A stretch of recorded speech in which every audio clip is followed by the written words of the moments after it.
So thanks for having me here today. I haven't been to Fullstack in a while, but glad to be here. As Machiko mentioned, all of these slides are going to be online. I think there's a link to a Google Doc in that show notes GitHub issue thing. I'm going to post in the speaker deck as well, and I've got some links where you can find me online. So I guess just to give a brief overview of what Homebrew is, to break it down a little bit, it's open source, of course. It's a package manager for Mac OS that's entirely written in Ruby. What a lot of people like about it is that it installs software with just a single line of text in your command line interface. So if, for instance, you wanted to install a program called Afton, which is a program that encodes audio files, you would just type brew install Afton into your command line, and Homebrew would take care of the rest for you. And something else that a lot of people like about Homebrew is that it also lets you install and manage many different versions of the same program without having a conflict with each other. I guess more notes about Homebrew. It itself, I don't know if a lot of people know this, but Homebrew itself is a Git repository that lives in your user local directory on your computer. So when you run brew update, you are actually syncing your Homebrew installation and any Homebrew tabs that you installed on your computer. Homebrew tabs also being Git repositories. You're syncing those to their respective upstream remote master branches. So tabs, what are tabs? You guys probably already know Homebrew uses a lot of beer-related terminology, so this is the first one I'm going to talk about. Tabs are just what Homebrew uses to refer to its collections of formula files. And as mentioned before, tabs are also Git repositories. So if you go to github.com/homebrew/homebrew-core, you'll find Homebrew's core tab repository, or its main repository of formula files. Some of the other popular tabs that people like are Homebrew Science and Homebrew Games for science-related and games-related formula files. And you can also just head to Homebrew's GitHub page to see a whole list of whatever tabs they have. So what the hell are formulas, or formulae, as you'll see them spelled, from plural. They used to be known as recipes. Now they're known as formulas, and these are the Ruby scripts that actually do the installation of the software package building for you. And as we'll see a little bit later, those software packages are also known as kegs. These formula files are also responsible for managing the dependencies for a given software package, also for downloading source files and configuring and compiling that software. So just an overview of some of these beer-related terms that you see a lot in Homebrew. That tab is the tabs are collections of formula files that live on your computer or on GitHub where they're synced to. An individual formula file is what defines how to download, compile, and install a keg. Keg is an installed home package version. It's the actual installation. And kegs are stored on racks, the cellar, which is yet another directory on your computer and user local. And you can think of a rack of kegs as a collection of package versions. So I've got some file paths laid out here. You can see that everything lives at user local in one way or another, either in the library folder or the cellar.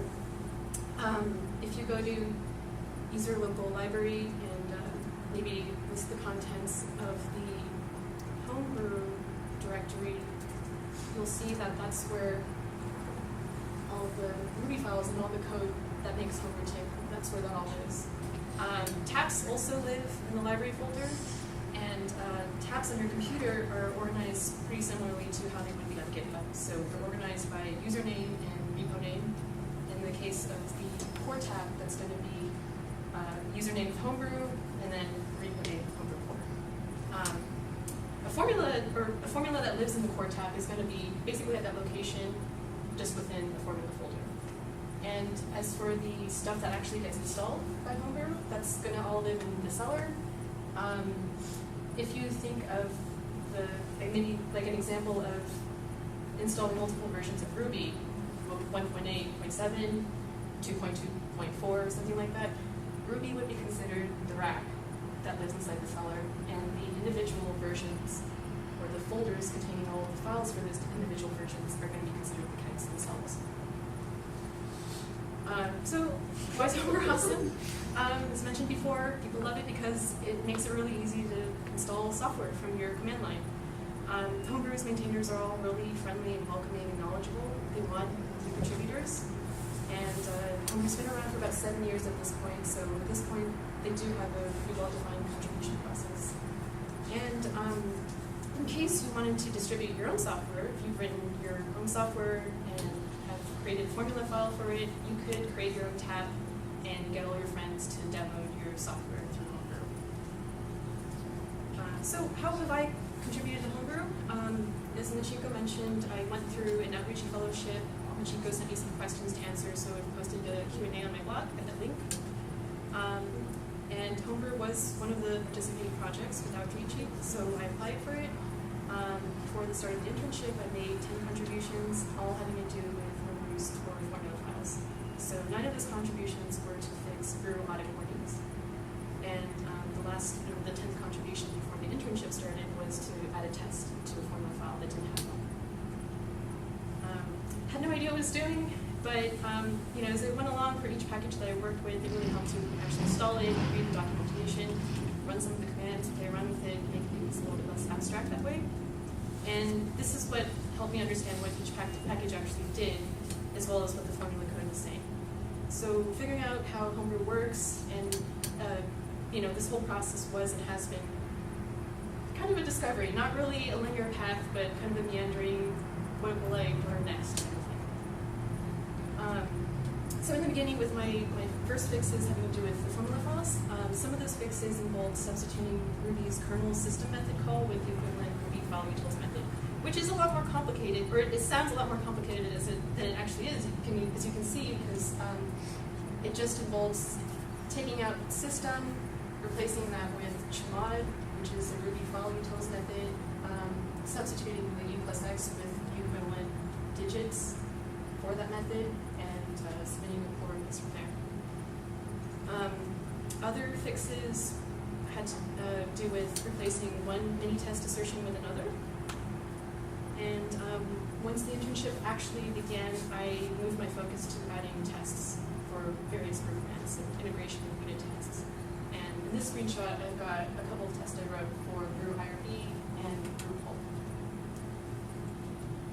I ran brew tests coverage 1,000 times to generate a coverage report, an HTML coverage report that shows the percentages of what your actual test coverage is for the various facets of Homebrew. Sometimes I just ran that coverage report for a particular file or a particular test within that file. I did some refactoring, which is really fun.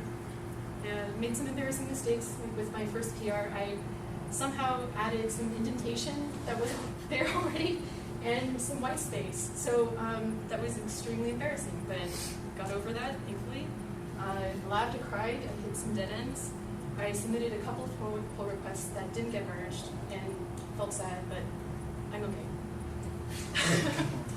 And so, eventually it did help increase overall test coverage from about 50% to 57%.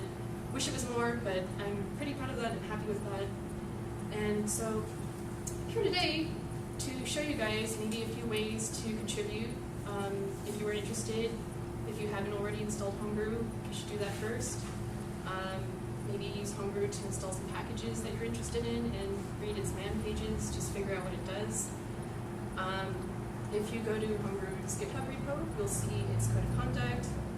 You'll also want to read the Formula Cookbook, which is a pretty detailed guide on how to write a formula file, what to do, what not to do, what to include, what not to include. And there's also a whole document on how to open a pull request and actually get it merged. They go through the process step by step. The README will also mention that you should try running brew audit, maybe on a package that you use, brew audit strict with that package, and see what kind of audit warnings it turns up, if any. If there aren't any, you can run brew audit or brew audit strict without arguments, just to audit all the formula files on your computer and pick one of those warnings to fix.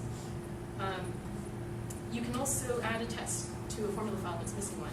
And maybe later tonight I'll show you the list of warnings that I've found by running brew audit, because there are hundreds and hundreds of them for formula files that don't have tests. So those are problems that are just unique to use them.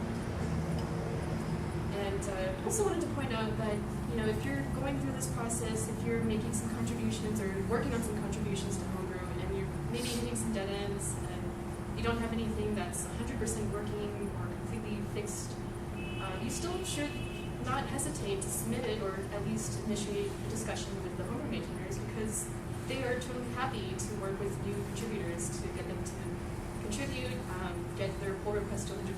They'll totally work with you on that. And some last thoughts. It's a pretty long learning process to figure out how Homebrew works. I hope people decide to go through that. You should just feel free to give yourself ample time to figure things out, read, ask questions, break things, do some trial and error to solve problems. Because in the beginning it might be a little overwhelming, but you guys have probably already heard from other, as you're going along with learning how to program, you should keep doing stuff that scares the shit out of you. Because that's how you grow, and you shouldn't give up. So that's all I have.